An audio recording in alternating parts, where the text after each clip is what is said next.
All right.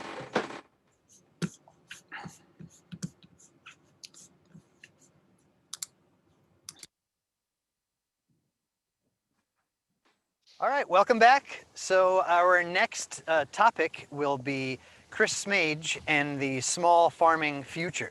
We're going to hear a bit about local economies, self-provisioning, and the need for mutual support. And I was going to say that's what we're all about here. What NOFA New Jersey and the other NOFAs have been trying to do all along is to connect the community, connect the farmers and the gardening folk and all the information and knowledge about growing on the earth and the food. So let's let Chris take it away from here. Sounds good.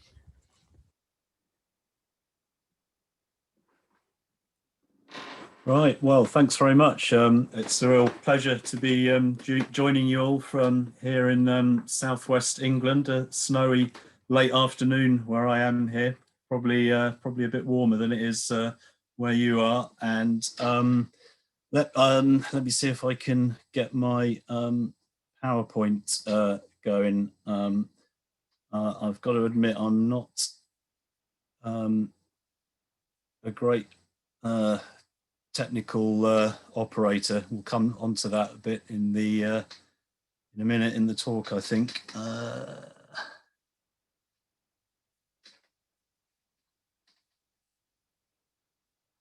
How's that? Is that working?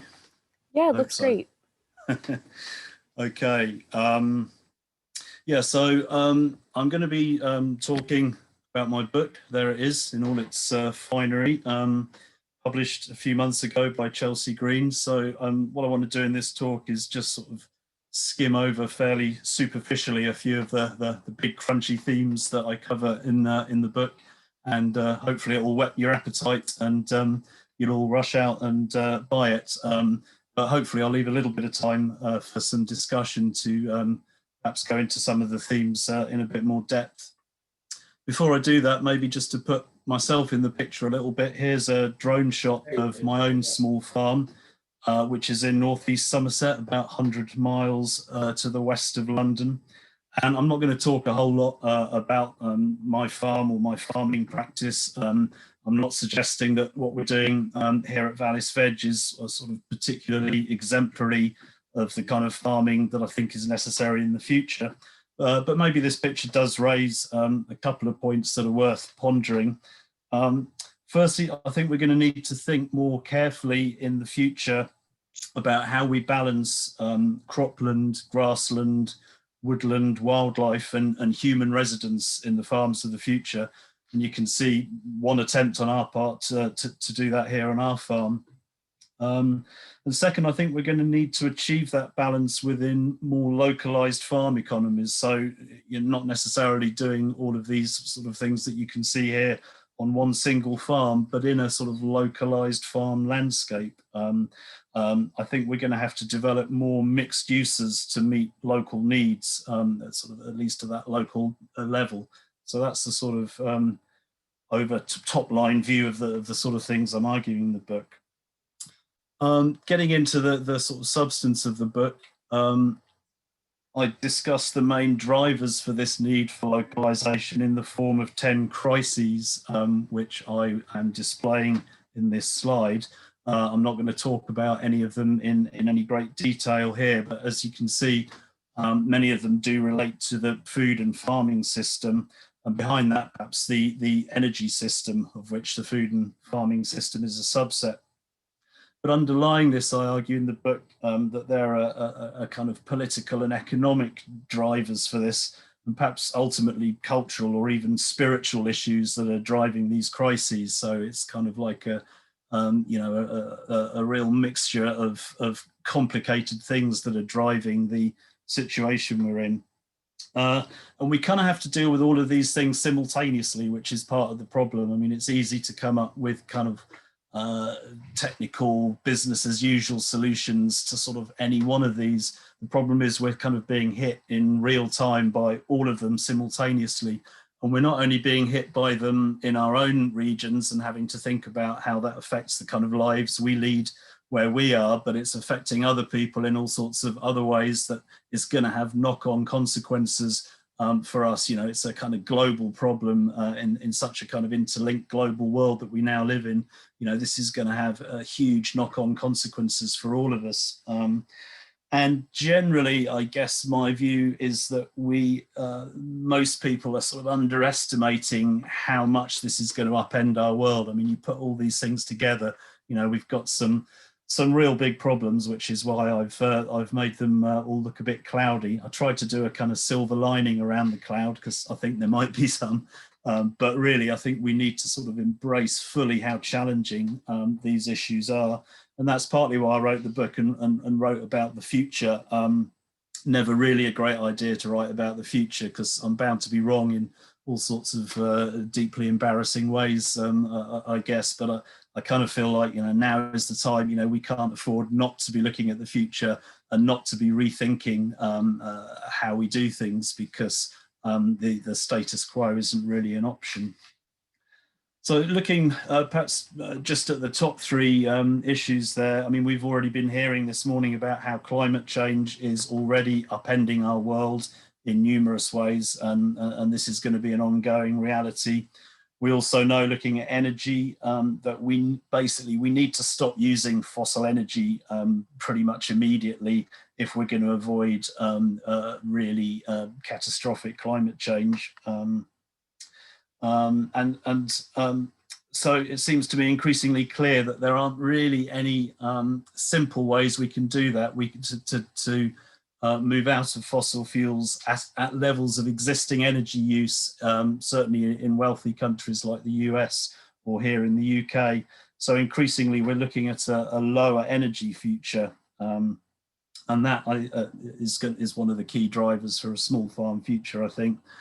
And also the economy, really big issues there. Globally, the economy has grown sixfold in the last 50 years, the global economy.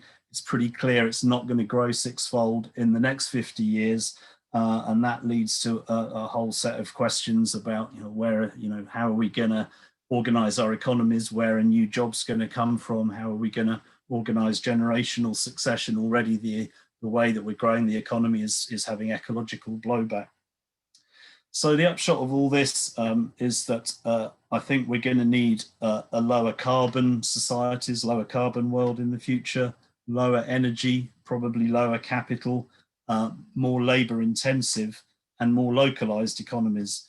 And for me, that pretty much leads to a vision of a small farm future. Just to maybe push that a little bit further in terms of the energy point, this is sort of derived from a graph that I have in my book. This is global primary energy consumption from 1965 through to 2018. And you can see those, the big three wedges at the bottom are oil, gas and coal. The thin wedges on the top are nuclear and renewable energy. And, you know, there's a lot of talk about transitioning out of fossil fuels. And it's true, if you look at those thin wedges on the top, it's true that we're using a lot more renewable and nuclear energy now than we were 50 years ago. But you can see that we're using even more oil, coal and natural gas. So at the moment, we're not transitioning out of fossil fuels. The sort of low carbon energy is an addition rather than a replacement. And so we really do need to sort of drop that, you know, those huge wedges of fossil energy really quickly. There's no really obvious way I can see that we're going to do that without using much less energy, certainly in the rich countries like the UK and the US. And so that, I think, is a key driver to a small farm future. So there's lots of different visions as to what that future might look like. There's just a few slides sort of taken from in and around my small farm that shows one vision. Or one set of practices, and I argue in the book that basically a small farm future is going to have to involve, certainly here in the UK, and I suspect in much of the US as well, less arable farming and less livestock farming than we're used to. Not no livestock, but less, more fruit, more veg, more trees in the landscape. And I sort of talk about that in some detail in the book. I mean, we've sort of get caught in this situation in the wealthy countries of labour costs being very high, energy costs being relatively low. So that pushes us into what I call the arable corner. We sort of get boxed into this corner of producing very mechanizable, processable crops. And typically it means that, that the wealthy countries, we tend to either import labour intensive crops or import migrant labour in order to do the work. And I don't think this is particularly sustainable in the farming future to come. It's not particularly fair either in terms of global distributions of labour. So I think so this is something that's going to be changing. I think the sort of future that we're looking at will largely be or involve organic farming, or at least in the sense of using organic fertility. There's a whole argument that I sort of touch on lightly in the book about whether we can feed the world purely with organic farming or not. I think the answer to that is, well, maybe, maybe not. But most studies, most sort of academic studies that look at it tend to make quite business as usual assumptions sort of on the basis of existing labour and energy and commercial routes to farming. I don't, as I've been saying, I don't think that's the kind of farm future that that we'll be looking at in the future. So all of those questions change. If we do use synthetic nitrogen and mined phosphates, I'd argue that it really shouldn't be farmers in countries like Britain or the US that should be primarily using them as a first resort. It should be poor farmers in poor countries with poor access to land. So there's sort of issues of nitrogen and phosphate equity that I broach in the book. So anyway, as I said before, I think in the future there's going to be more people working in the farmed landscape. So that, as was said in the introduction, I think that means we're going to start to think about breaking down the distinction between commercial farming and amateur farming, backyard farming, homesteading, community self-provision, community gardens, all of this. I think we need to think in terms of a whole continuum from people just growing on a very small domestic scale through to larger commercial scale farming and sort of break down that distinction, and to put more emphasis on thinking about households and neighbourhoods looking to their own ability to provide for their own needs, rather than sort of participating in this much more commercialised kind of farming sector that participates in this dynamic of monetary growth that increasingly is problematic. And the great advantages of basing farming around households and neighbourhoods is that it's kind of self-limiting. We're looking more to what we need locally rather than sort of putting it into that growing commercial dynamic. And it also, I think we get better ecological feedback. We see immediately the consequences of our farming actions and can adjust accordingly, in as much as they have negative consequences.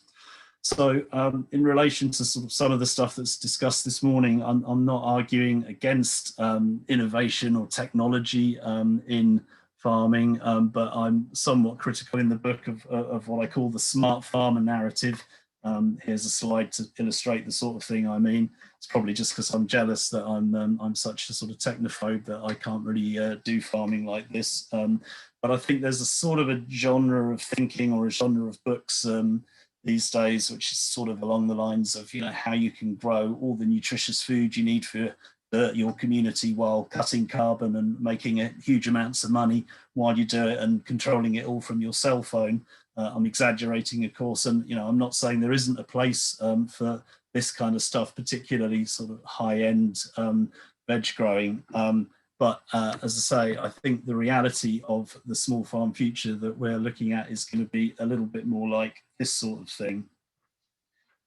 How am I doing? Okay. Maybe just to sort of formalize that point a little bit, I thought I'd show you this slide, which is a table taken from my book. Looking across this, sorry, I've lost my place slightly. Where am I?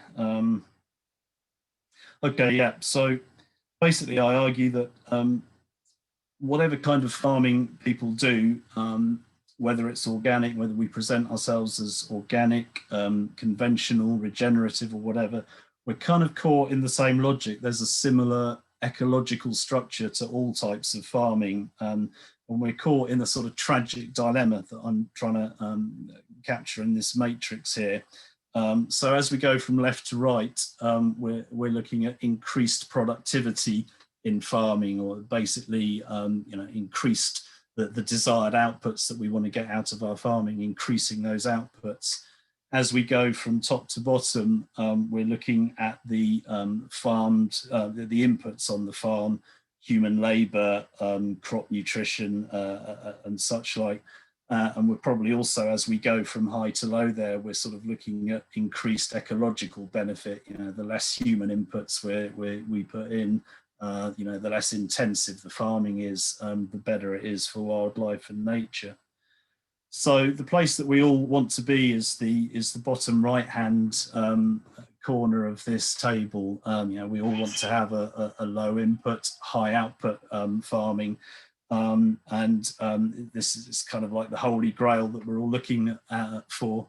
And my sense is that there's kind of quite a lot of magic bullet thinking within farming, certainly within mainstream farming, GM crops and all sorts of high-tech kinds of ideas that this is the answer, this is how we get to this sort of low input, high output nirvana. But you kind of get it in the alternative and organic farming world as well. And I'm not arguing that we can't edge our way towards that. There's always ways of learning new techniques and being more efficient, edging our way towards that bottom right. Maybe it's just me, but also there is the alternative danger of being in the top left, where certainly plenty of projects I've tried, I've put a lot of work into them and got very little out of them in return. But maybe that's just me, or maybe we shouldn't admit to that.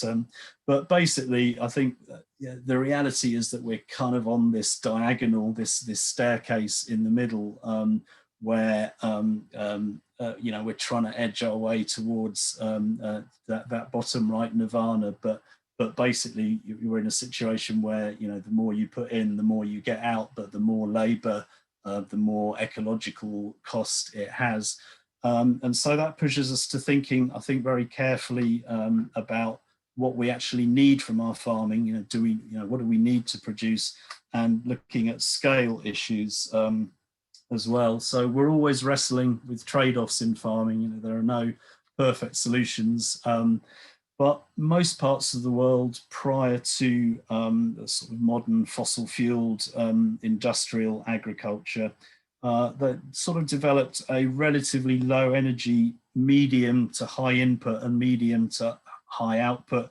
traditions of usually mixed organic farming. I talk about that in some detail in the book.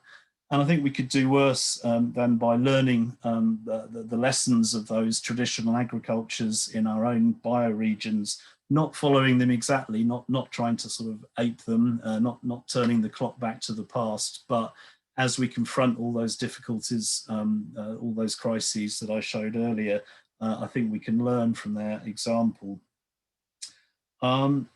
So as well as learning from the example of those societies in terms of how they farmed, I think we also perhaps can learn from their example in terms of how they organized their societies around farming.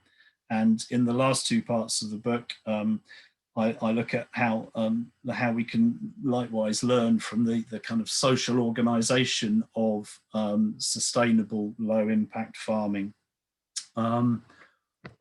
One aspect of that I already mentioned briefly is that most traditional low impact, low energy farm societies, they generally accorded the majority of people rights of appropriation to farmland, the ability to earn a livelihood from the land, usually within the structures of households or families. And so this is a very important issue, certainly here in the UK, but I think in the US, a lot more people wanting to get into farming, people wanting to access land, but finding routes into farming, finding the price of land, you know, organising the kind of livelihood that they want and need to be very difficult. So one side of it is the household, but most traditional farm societies also recognise that individual people or households can't do everything on their own. They also created common property regimes, what we often just call as a shorthand commons these days. And again, I look at this in some detail in the book. Commons have got many functions, but one point I make in the book is that they're often quite limited in extent. Typical agricultural commons are usually restricted to the main features of the landscape that sort of escape individual control. So in some parts of the world, that could be controlling fire risk. In other parts, it might be controlling water, kind of irrigation management, irrigation societies. In other parts, it might be managing earth, sort of terraforming the earth for farming. If I'm right from what I heard about New Jersey earlier, maybe you have all of those things as problems there. But, you know, this is one example, rice terracing in Southeast Asia, where there is common labour to terraform the landscape for farming and to manage water, but household production in terms of the day-to-day aspects of farming. And this is important because, you know, one of the problems with commons is that they demand a lot of careful attention to people figuring out how to work together and sorting out conflicts. There's this painting here I rather like, called, I think something called Argument in the Ploughfield. There's all sorts of difficult conflicts that have to be worked out and difficult boundary issues as commons are worked out. And this is one reason why traditional farming societies tend to keep commons to a minimum and focus on household or family production.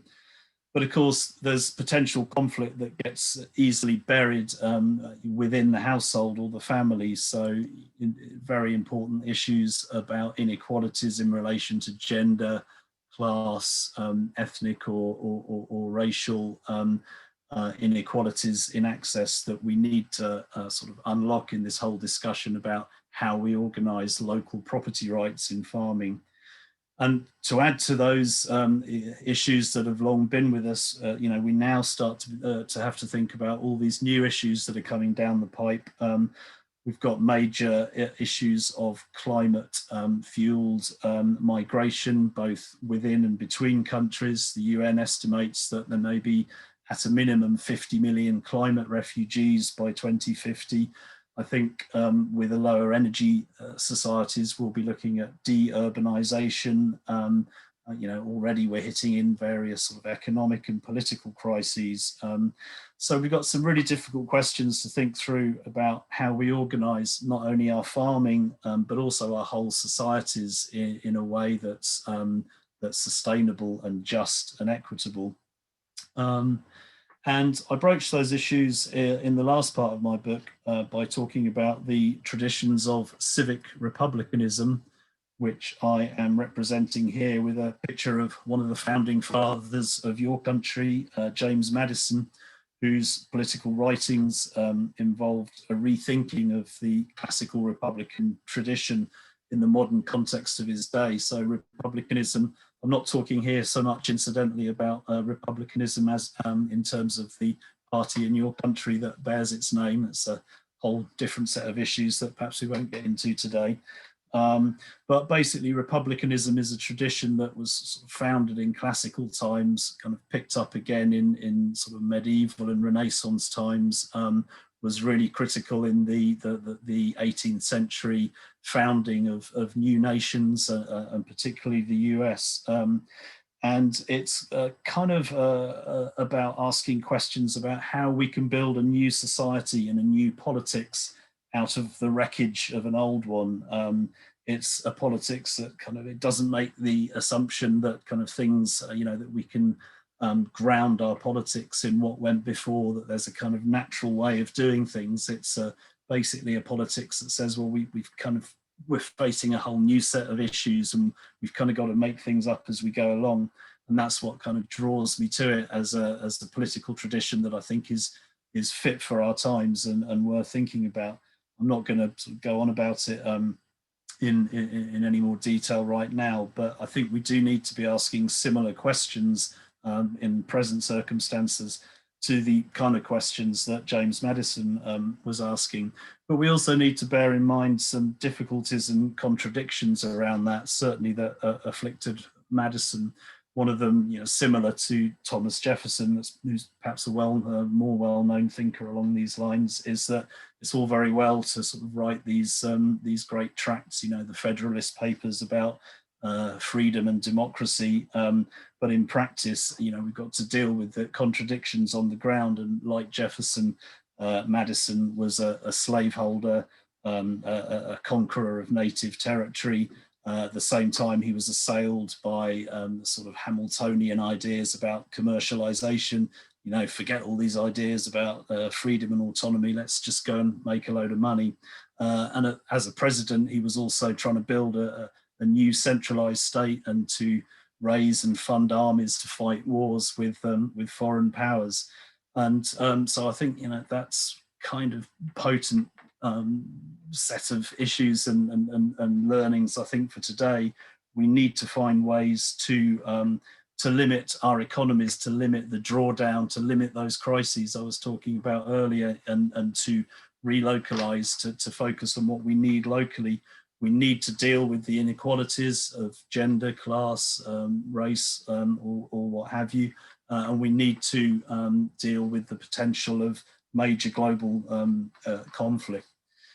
So I talk in my book about this sort of similarly narrow path that we have to tread in the present day between all those issues to sort of thread a path for agrarian politics in a way that's more than just sort of fine words. We need to make this work on the ground. So that nearly brings me to the end of the talk. I started by talking about different types of cropping choices on my farm. Ended up by talking about all this sort of high-flown political theory. And as I see it, that is the full range of the pretty daunting challenges that we face, both as farmers and as citizens today.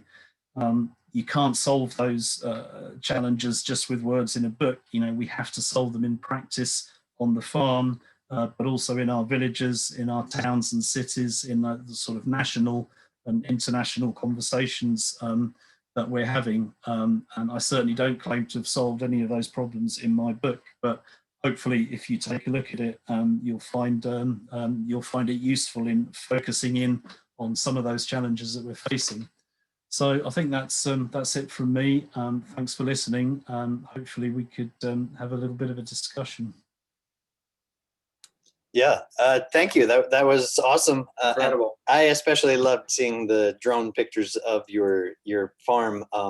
So can you just bring us back a few steps to your journey building your small farm? Tell us about your journey. I won't say anything else.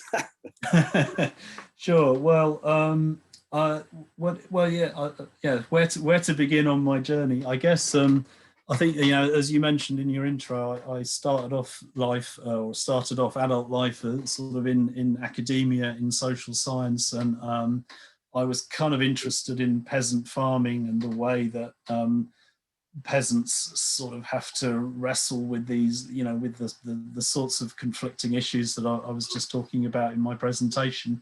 But at that time, I didn't actually know anything about farming. It was kind of a sort of intellectual academic pursuit. And I kind of ended up going off doing various other things. But then sort of in the 90s, when people started talking about climate change and, food and farming issues, I sort of got interested in farming through that sort of food and environmental activism route, and kind of had a bit of an early onset midlife crisis, and sort of decided that maybe actually doing some farming and growing some food was better than just thinking about it. So with my wife, we bought this 18-acre little bit of land down here in Somerset.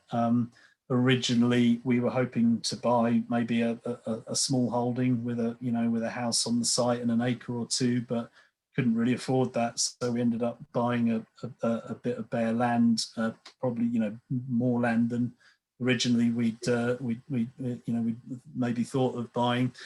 And sort of it, in some ways, it then became a little bit more of a community-focused project. But we sort of got into a little bit of a battle with the powers that be here, kind of zoning battle, managed to get permission to live on the site. And now we've got a little community of people here who are doing different things. We planted a lot of trees, as you saw in the slide. We set up a small market garden, couple of acres. So we have a kind of like a CSA scheme where we grow veg and sell veg to people locally. We've got sort of woodland and wildlife stuff going on, and a small educational charity that brings kids from the local town, and well, it kind of does various different things, but basically people who need a bit of nature cure, basically. So we're doing a whole bunch of those different things and sort of trying to integrate it with the local community. But certainly doing it, to some extent practically, has sort of made me realise the difficulties of doing this stuff and that are facing us more generally. And I guess the book kind of emerged out of that. So it sounds like you're doing exactly what you said. You're putting it into practice, and I think a lot of us here have, in the practice, realized the more that we open and connect to Earth and the natural processes, seems like the more we all want to connect to the community and are seeing the value and healing opportunity of the community by appreciating and valuing nature and Earth and where the food comes from. That's right. But but I think it confronts us with sort of trade-offs, because obviously we want to we want to have an easy life as possible in producing food, but we also want nature and wildlife and connection, and and then obviously there's the human side of it, as I was saying, where we want to work with other people, but we don't want to argue with other people. And quite often you see community projects falling apart when some of those boundary issues haven't really been figured out perhaps as well as they should have been. And again, that's where I think it can be worthwhile looking back at low impact agrarian societies of the past, because there's none of these issues are new. People have sort of faced these and confronted them previously, and it's good if we can learn from them. Yeah, humans unfortunately have egos. The Earth and nature, I don't know that it does, so it's much easier to work with. So what you were just saying kind of touches on a question that just came in from one of our members, Johan. Asked if you would be so kind as to speak a bit more on the idea of commoning. Oh, hold on a second. Just jumped. Chatted ourselves out of it. There we go. Commoning. And in particular, the boundaries around the social group, both social rules and customs, and perhaps the physical geographic location, i.e. often the edges of arable land or far from cities. That's quite a bunch of different things. I mean, one reason why commoning has sort of come back into favor is that I think a lot of people we feel with if you really push commercialism and private property, if you push that too far, we're all quite alienated and atomized, and people have a thirst for for serving their community and working with other people. The other model is a kind of top-down state thing where, the government kind of provides services and that kind of has its own problems. So, there's been a real push towards the idea of commons, which builds on, these older agricultural ideas I mentioned of kind of self-organizing at the community level, where people come together and figure out how to use a resource. And the point about edges is a good one, because it's not usually the arable farming, it's not usually the gardening, which is kind of easier to do on, you know, on a sort of with your own labor, or, you know, with household labor. It tends to be more efficient ways of using those larger aspects of the landscape, or managing the threats in the landscape, like I was mentioning earlier, you know, sort of fire risk and so on. So it's kind of developed out of that. You know, one of the problems, I think, is that in sort of traditional farming societies, you know, people don't really have anywhere else to go. They kind of have to figure out how to get along with their neighbours. Whereas, you know, I've seen, you know, you see a lot of sort of community garden initiatives, for example, in modern cities. You know, a lot of people get together, they're very enthusiastic, but it tends to, you know, ends up being maybe one or two people who are really pushing it and carrying it, and then they get burnt out, or they have an argument with somebody. And so, you know, part of what I'm arguing in the book is that, you know, we really have to sort of get these boundaries right. And, you know, successful commons, you know, they do have a welfare function also in societies where, you know, you don't necessarily have a sort of modern health or welfare services, but they're often, you know, they're often based on you know, quite difficult long-term sorting out the boundaries with people, you know, and they, you know, they involve caring about your local reputation. You know, you don't want to be a bad commoner because people will talk. And that's sort of one thing I try and do in the book, is that, you know, I think there are many benefits to having a more commons-based, more local, more community-oriented way of life. But, you know, there are downsides. The sort of goldfish bowl of the village, you know, the gossip, the you know, the sort of everyone talking about you sort of thing, you know. So we really, you know, there's a lot I think we need to learn from traditional agrarian societies about how they've organized commons, and, you know, and how they've made it possible for people to create independent livelihoods as well. So yeah, I mean, I see it very much as learning those lessons and focusing on the more extensive parts of the landscape that we can manage better together.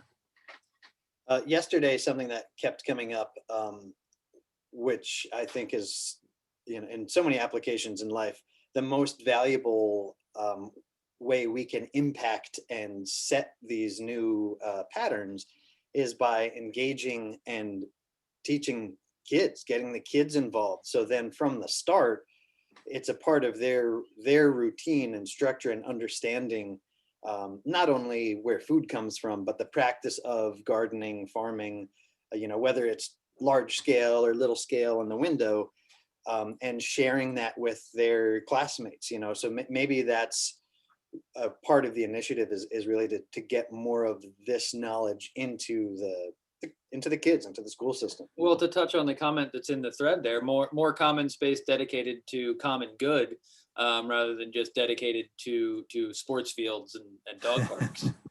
Yeah, that's right. And I think, you know, one of the problems has been the way that agriculture, you know, hasn't really been presented to kids. You know, that there's been this whole sort of logic of getting labor out of farming over the last, you know, 100+ years, certainly in the, you know, in the richer countries, and increasingly in the poorer countries as well. And you know, it hasn't really been presented as a viable livelihood for kids. You know, it's all been about urbanization.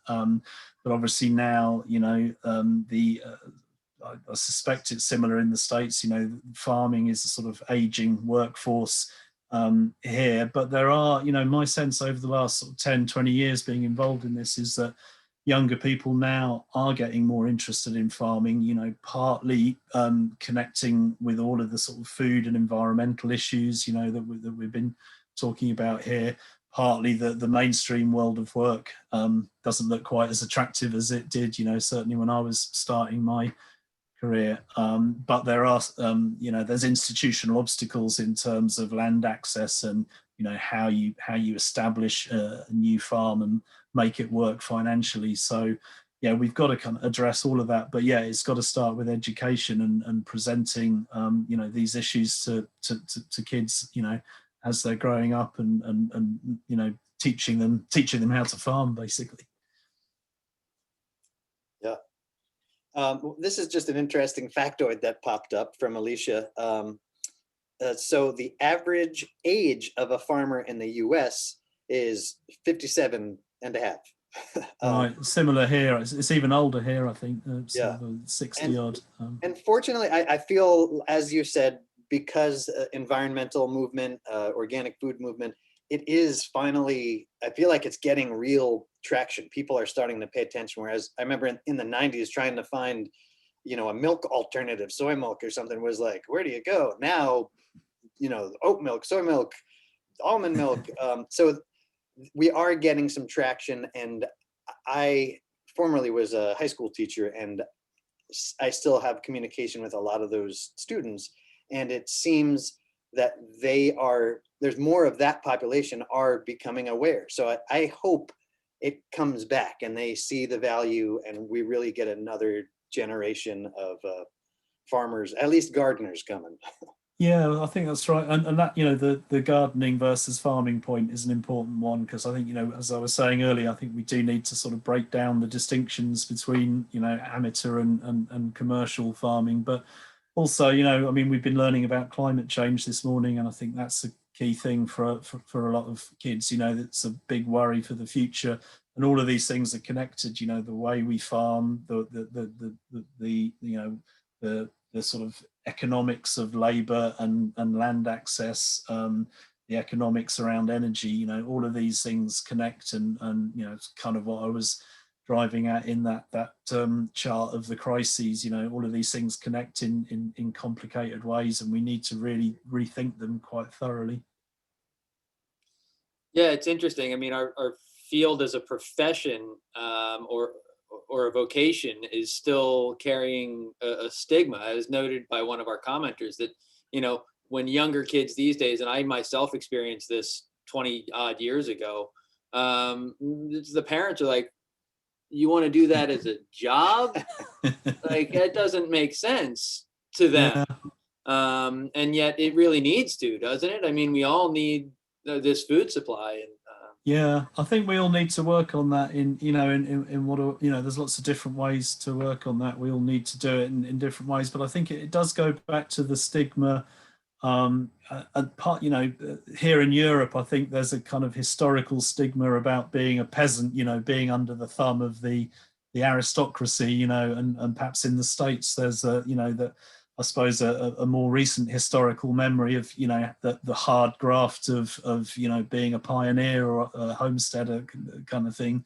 But I think that's changing now. You know, we need to change that narrative. So, and, you know, increasingly a lot of work in the mainstream economy is, you know, is not as attractive as it used to be. You know, the kind of the same pressures that have historically been brought to bear on farmers are now increasingly being brought to bear in other employment sectors.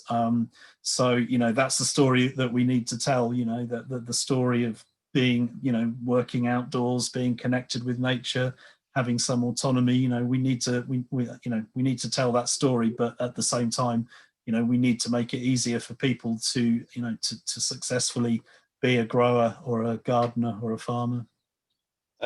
Steffi actually just brought a question up, stole it out of my mouth. I've been waiting patiently. So if there's, I hate to say, one positive thing that came from COVID this past year is people really began to appreciate and value that local food source. A lot of our network and community CSAs had it closed because we had so many people. And due to that, I feel like we did get a nice spike in outreach and people valuing what we do. Did that happen for you guys in the UK? Yeah, for sure. And, you know, we have a little problem here of Brexit as well as the UK exits from the European Union, has all sorts of consequences that none of the architects of it kind of really thought through. So one way or another, you know, the supermarket shelves have been emptying, particularly of fresh fruit and vegetables, actually, which is, you know, again, the thing that the mainstream food system struggles to handle well. And yeah, for sure, when COVID hit, you know, there was you know, the kind of food, the long food supply chains suddenly had hiccups, and the shelves emptied, and you know, normally we probably get 1 or 2 new customer requests a week, and suddenly it was like 100, 150. And we did actually extend our cropland a bit and try and produce a bit more food. But, you know, that's one of the problems. There's kind of a bit of a missing middle. You know, you get very large scale operations, you get small scale ones like us, but, you know, you don't really get the sort of medium scale provision for small communities because of the economics of farming. So, you know, we did our best. And I think it has, as you said, it has concentrated people's minds more on food, and, you know, and particularly the you know, the people that are keeping the whole show on the road. The danger is that, you know, if hopefully the pandemic abates, then people kind of forget and go back to, you know, mainstream routes. So again, you know, that's a sort of an impetus for us as growers and food people to sort of keep that conversation going. I'm just going to bring up one more topic here. So Randy had mentioned that it seems like, so Randy lives in the middle of a farming area, but feels disconnected and unaware of the doings and processes. So here in Hillsborough, New Jersey, our municipal building has been trying to do annually a kind of, not a farmer's meet and greet, but like, and it's not quite a farmer's market. It's somewhere in the middle where usually the library gets involved, and we try to gather farmers and people of the Food Network in the neighborhood and create a day where people can outreach and connect and understand what's happening. Is that something that, you know, you guys have done? What have you guys done to help get people aware of the food sources in your neighborhood? Yeah, I mean, there's various things. Well, it sounds like there's kind of 2 parts to your question. You know, one part is alliances of local producers, you know, sort of finding routes to market. And, you know, there's various things. There's like a sort of food hub that we serve here where people, you know, small scale local producers advertise online, you know, what they have available, and people can sort of order online, and then kind of like a farmer's market. But, you know, I think there's all sorts of ways that, I mean, I'm not very creative when it comes to marketing, but, you know, people are thinking in creative ways of, you know, particularly using, you know, online opportunities to connect customers and small producers locally. I think I get the sense there's another side to that question, which is kind of about rural isolation and the need to, you know, for farmers and rural communities to build up their sort of capacities and networks, and that's been a huge problem. I mean, obviously, historically in the States, you know, like 100+ years ago, you know, that was a big political movement. You know, the People's Party and the Farmers Alliance. You know, a lot of political mobilization around small farmers as the sort of bedrock of society, and that all disappeared obviously with urbanization and you know, global economic development. But I think we need to again, you know, not go back to those models which were problematic in all sorts of ways, but to learn those lessons about, you know, renewing local communities and local economies. That obviously, you know, it goes beyond just farming, but yeah, you know, we need to get together. So, you know, here in the UK, there's relatively new organizations like the Land Workers Alliance that's connected with the global, there's a sort of umbrella global peasant movement, La Via Campesina. So that's been very active in lobbying for small scale farmers and bringing farmers together, and, you know, sort of ecological organizations, the Transition Towns movement and so on. So, you know, I think we do need to build up all this stuff that's kind of bubbling up from below in terms of our local communities to build this new movement.